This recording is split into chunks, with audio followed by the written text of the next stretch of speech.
Hello everyone, I'm going to be telling you about stars and their spectra in this video. So this is still part of the astrophysics video. So we know already that a star is like a black body. We mentioned Wien's and Stefan's laws, and you can go on previous videos if you want to take a look at them. And now I'm just going to tell you how we relate the temperature of the star with the color, and what else we figure out from the stars just by looking at their spectrum, so the everything that they send out. Okay, so a star produces a continuous range of frequencies across the electromagnetic spectrum.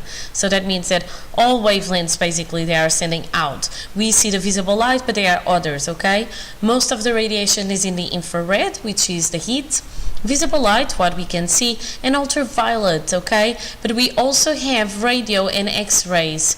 They are being produced. Okay, now one thing that we know, and we know already that from Wien's law from another video, is that the star's color relates to the temperature. Okay, so I can have, if I would divide in three, I can have red, yellow, and blue stars. Okay, now the colors come from the peak frequency that they that they send. Okay, so the peak frequency that they emit the most. So red is right here. Okay, is going to be the coolest star of them all.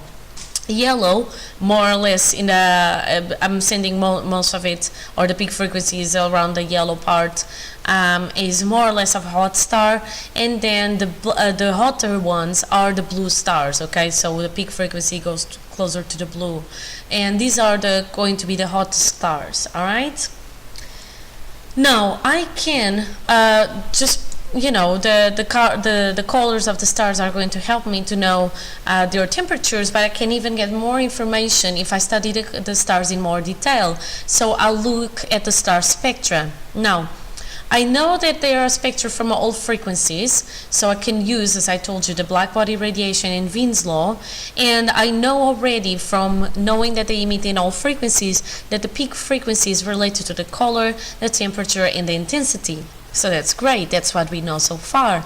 Now I can get more stuff from the star if I look at their line spectra. So if I use a spectrometer and then I look at emission and absorption lines. Okay, so the line spectra are related to the movement of the electrons between the atom's energy levels. So as I told you, I could have absorption lines or absorption spectra, or emission lines or emission spectra. And this is how they look like. So that's my continuous spectrum, so all the colors of the rainbow. The emission lines is when I have bright lines. Okay, so bright and colorful lines. Okay, they are emitted at a certain wavelength, and you will see in a second. They are very specific wavelengths. And the absorption lines are when I have the whole colorful spectrum and then I have some black lines, so stuff was absorbed from it, the light or the color was absorbed from it. And as you can see, a certain element will have the exact emission and absorption lines. Okay, and you will know now in a second. So how does the absorption spectra works?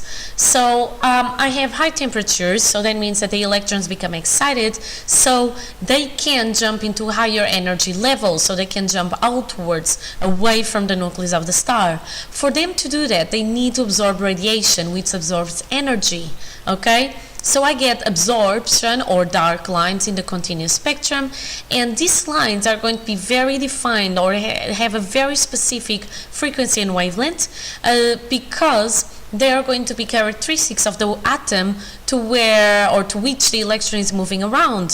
So each atom has a different electronic configuration, and therefore each atom will have different energies when the electrons either move outwards or inwards. Okay, so these lines are very, very defined. I can figure out the frequency and the wavelength, how they relate to each other from this formula.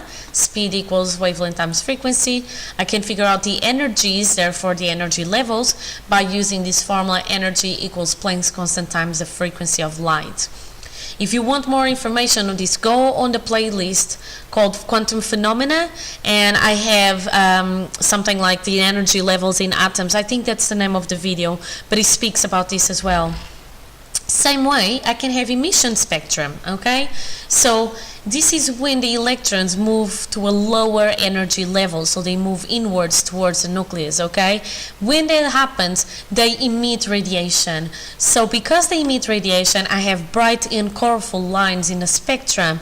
And again, because each atom has a certain configuration, electronic configuration, and each level is at a specific distances and at different energies, but very specific energies, again, when I look at the lines, they will have a very defined frequency or wavelength, as the energy levels are also defined. So basically, I can use the star spectra as a fingerprint. I can figure out which elements make the star by knowing at their absorption and emission spectras, okay? Now, some questions and answers straight away. What determines the color of the lines in an emission spectrum? Or spectra, really. Spectrum is just one spectra. So, energy from light exists in packets called photons. The photons have different energies that correspond to different wavelengths. So, therefore, the color of the emission lights reflects the amount of energy that is released by the electron. This is released because it's an emission spectrum, okay? If it would be an absorption one, it would be absorbed by the electron. This energy changes depending on the orbital structure of the atom, so the electronic configuration, and the energy levels of its electrons. Higher energies correspond to wavelengths towards the shorter bluish end of the visible light spectrum, okay? So this would be more visible in blue stars, for example. What determines the number of lines? Emission spectra can have a large number of lines. The number of lines does not equal the number of electrons in an atom, because you can have, for example, a hydrogen that has one electron, but the emission spectrum shows several lines because I can go into different levels within the hydrogen atom, okay? So instead, each emission line represents a different jump in energy that an electron of an atom could make. And then each electron may absorb a photon with exactly the right energy to excite it into the next possible energy level. So the photons of an emission spectrum represent a variety of possible energy levels. Okay, so as I told you, the absorption and emission lines, they are like fingerprints to stars, okay? I can most commonly use them to figure out the elements that make up the star, okay? And I know I'm repeating myself, but every element, has different energy levels, and therefore they will have different emission and absorption lines that appear in different frequencies and wavelengths. So I can use that to figure out what the star is made of. And as you will know, I can then put the stars into groups according to what they are made of. And here are some examples of emission and absorption lines, okay? So here I have the continuous spectrum and the emission lines brighter. So I have hydrogen, helium, lithium, oxygen, carbon, nitrogen, neon, magnesium, silicon, sulfur, iron, and aluminium, okay? So when I get the spectra of a star, by looking at the spectra, I can figure out which elements, which combination of elements made the total emission or absorption lines that I have, okay? So this is going to be very important for me to get to know the type of star and the class of star. Okay, so class of stars will be in the next video, so this video is not too long. So go on the next video, there is something, it will be called something like spectral classes of stars, okay? So see you in the next video, which is going to be a continuation of this one, and take care, bye!